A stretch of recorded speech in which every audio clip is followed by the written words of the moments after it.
नमस्कार दोस्तों, मैं शैलेंद्र गौतम स्वागत करता हूं आपका क्लास 24 यूपी पर। आज हम जिस विषय के साथ आपके सामने रूबरू हुआ हूं, जिस विषय को लेकर आपके सामने आज उपस्थित हुआ हूं, आप देख पा रहे होंगे प्रणब मुखर्जी। आज ही के दिन 31 अगस्त 2020 में इनका देहावसान हुआ था, यानी आज ही के दिन 2020 में इनका महापरिनिर्वाण हुआ था। तो आज क्लास 24 यूपी की पूरी टीम और शैलेंद्र गौतम यानी मेरे द्वारा इनको सत सत नमन, इनको बहुत बहुत श्रद्धांजलि।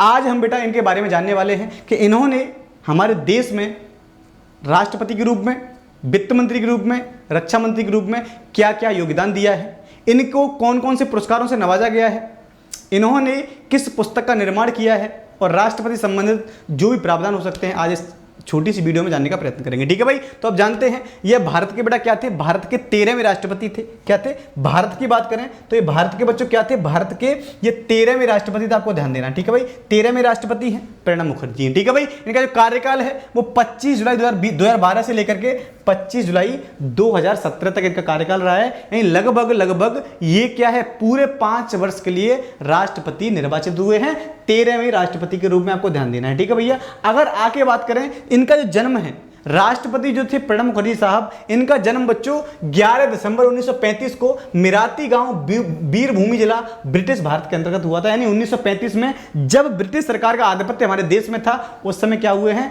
प्रणब मुखर्जी आपके क्या थे, उनका बेटा क्या जन्म हुआ था। वहीं 31 अगस्त 2020 को क्या हुआ, इनकी मृत्यु हुई है। किसकी? प्रणब मुखर्जी साहब की। बात करें कि ये किस किस राजनीतिक दल का हिस्सा थे, तो आपको बता दूं कि भारतीय राष्ट्रीय कांग्रेस और राष्ट्रीय समाजवादी कांग्रेस, इसका प्रणब मुखर्जी साहब हिस्सा रहे थे। इन दोनों ही राजनीतिक पार्टियों में इन्होंने अपने पूरे आवेश के साथ कार्य किया और अपनी क्षमताओं के अनुसार ये इन पार्टियों की सेवा करते रहे। अगर बात करी जाए तो इनको पुरस्कार के रूप में 2008 में क्या मिला है, पद्म विभूषण पुरस्कार से नवाजा गया था। पद्म विभूषण पुरस्कार से नवाजा गया इनको। अगर बात करें तो ये पद्म विभूषण पुरस्कार बच्चे जो होता है, पहला पुरस्कार क्या है आपका, पद्मश्री है। पद्मश्री के बाद क्या मिलता है आपको, पद्मश्री के बाद आपको क्या मिलता है बच्चों, पद्म भूषण मिलता है। क्या? पद्म भूषण मिलता है, पद्म भूषण। और उसके बाद क्या मिलता है बेटा, पद्म विभूषण मिलता है। ठीक है, तो इनको पद्म विभूषण कब मिला, 2008 में मिला है। और 2019 में क्या मिला बेटा इनको, भारत का सर्वोच्च नागरिक सम्मान, इसको बोलते हैं भारत रत्न। यानी भारत का सर्वोच्च नागरिक सम्मान भारत रत्न इनको 2019 में दिया गया था भारत सरकार के द्वारा। ठीक है, बात करें कि इन्होंने बहुत ही शानदार पुस्तक लिखी जिसका नाम था द कोलिएशन ईयर्स, यानी द कोलिएशन ईयर्स। यह प्रणब मुखर्जी साहब की जीवन के 1996 से लेकर 2012 तक के बीच का जो भी टाइम पीरियड रहा है, उसमें इनका जो अनुभव रहा है, इसी अनुभव को इन्होंने क्या किया है, अपनी पुस्तक द कोलिएशन ईयर्स में साझा किया है। तो आप ध्यान रखिएगा, आपसे पूछ लेगा कि जो प्रणब मुखर्जी हैं उनको भारत रत्न किस वर्ष दिया गया था, तो 2019 में दिया गया था। बात कर लेते हैं कि इनके ये जो प्रणब मुखर्जी हैं, ये भारत सरकार के किस किस पद को इन्होंने विभूषित किया है, किस किस पद की इन्होंने गरिमा बढ़ाई है। तो 1995 से लेकर 1996 तक क्या रहे हैं, ये भारत के विदेश मंत्री रहे हैं। ठीक है, यानी 1995 से 1996 के दौरान प्रणब मुखर्जी क्या रहे, भारत के विदेश मंत्री रहे। साथ ही साथ रक्षा मंत्री के रूप में उन्होंने 2004 से 6 में क्या किया है, अपने पद को अपने अनुसार रखा है। वित्त मंत्री की बात करें बेटा, तो वित्त मंत्री ये 2 बार भारत के वित्त मंत्री रहे, 1982 से 84 में और 2009 से 2012 में भारत के वित्त मंत्री के रूप में ये कार्य करते रहे। वहीं बात करें राष्ट्रपति के रूप में बेटा, उन्होंने 2012 से लेकर 2017 में भारत के 13वें राष्ट्रपति के रूप में कार्य किया है। तो ये प्रश्न ऐसे हैं जो आपसे पूछ लेता है। आगे अगर बात कर लें राष्ट्रपति से संबंधित भारत में क्या क्या प्रावधान है, तो राष्ट्रपति की बात करें तो अनुच्छेद जो 52 है उसमें क्या कहा गया है, भारत का एक राष्ट्रपति होगा। अनुच्छेद 52 कहता है भारत का एक राष्ट्रपति होगा जिसकी नियुक्ति या जिसको शपथ सर्वोच्च न्यायालय का मुख्य न्यायाधीश दिलाएगा। ठीक है भाई, बात कर लेते हैं, राष्ट्रपति की नियुक्ति नहीं होती, राष्ट्रपति का निर्वाचन होता है। ठीक है, निर्वाचन होता है तो आपको पता है आर्टिकल 53 क्या कहता है, जो कार्यपालक शक्तियां होती हैं, कार्यपालक शक्तियां किसके हाथ में होती है, राष्ट्रपति के हाथ में होती हैं। यानी कार्यपालक शक्तियों का प्रधान कौन होता है, राष्ट्रपति होता है। 54 में बेटा क्या किया गया है, आपका निर्वाचन का प्रावधान किया गया है कि राष्ट्रपति का निर्वाचन क्या होगा, निर्वाचन के तहत इसको चुना जाएगा। 19 जो आपका आर्टिकल 55 है उसमें क्या कहा गया है,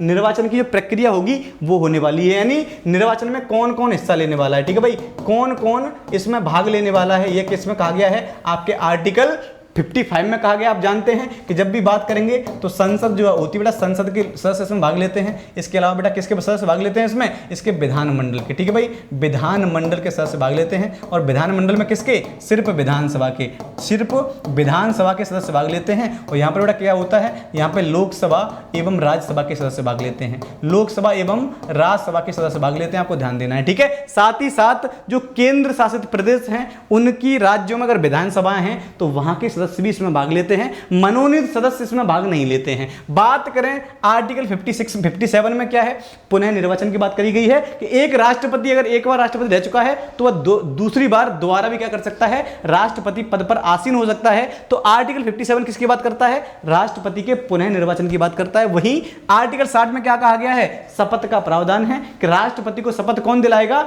सर्वोच्च न्यायालय का मुख्य न्यायाधीश, ठीक है भाई। सर्वोच्च न्यायालय के बेटा क्या है, चीफ जस्टिस ऑफ इंडिया जो हैं वो क्या करते हैं, इनको शपथ दिलाते हैं। किसको, चीफ जस्टिस ऑफ इंडिया शपथ दिलाते हैं आपके किसको, भारत के राष्ट्रपति को। वहीं अगर राष्ट्रपति संविधान का उल्लंघन करे, संविधान का अतिक्रमण करे तो आर्टिकल 61 के तहत क्या कर सकते हैं, इस पर महाभियोग लगाकर इसे हटाया जा सकता है। राष्ट्रपति को क्षमादान की शक्तियां प्राप्त हैं। तो आर्टिकल 72 में क्या है, क्षमादान की शक्ति राष्ट्रपति को दी गई है। राष्ट्रपति किसी सजा पाए हुए व्यक्ति को क्षमा कर सकता है, एकदम बिल्कुल क्षमा कर सकता है, उसके कम दंड को कम कर सकता है, उसके दंड में क्या कर सकता है, कुछ कमी कर सकता है। आर्टिकल 108 क्या कहता है कि अगर क्या हो, संसद के दोनों सदनों में मतभेद हो गया हो तो राष्ट्रपति क्या कर सकता है, आर्टिकल 108 के तहत संयुक्त बैठक बुला सकता है, ठीक है भाई। संयुक्त बैठक बुलाता कौन है, राष्ट्रपति। इसकी अध्यक्षता कौन करता है भैया, आपकी अध्यक्षता कौन करते हैं, तो आप बोलेंगे सर अध्यक्षता करता है लोकसभा अध्यक्ष। कौन, लोकसभा अध्यक्ष कौन करता है भैया, इसकी अध्यक्षता करता है लोकसभा अध्यक्ष, इसकी अध्यक्षता करता है किसकी, आपके संयुक्त बैठक की। बात करें आर्टिकल 123 किसका प्रावधान किया गया है, अध्यादेश का प्रावधान, ठीक है। राष्ट्रपति आर्टिकल 123 के तहत अध्यादेश जारी कर सकता है। वहीं अगर राष्ट्रपति को आवश्यकता महसूस हो तो आर्टिकल 143 के तहत वह कानूनी विषयों पर सर्वोच्च न्यायालय से सलाह मांग सकता है। सर्वोच्च न्यायालय से बड़ा क्या कर सकता है, न्यायालय से परामर्श ले सकता है। ये सभी प्रावधान ऐसे हैं जो आपकी परीक्षा में अक्सर पूछे जाते हैं। तो बच्चों आज प्रणब मुखर्जी के श्रद्धांजलि, हम उनको, हमारा पूरा परिवार उनको श्रद्धांजलि देता है और इनसे संबंधित जो भी प्रावधान है उनको पढ़िएगा, ये आपके परीक्षा के लिहाज से बहुत इंपॉर्टेंट है। तो बच्चों आज के लिए इतना ही बस। थैंक यू सो मच, धन्यवाद।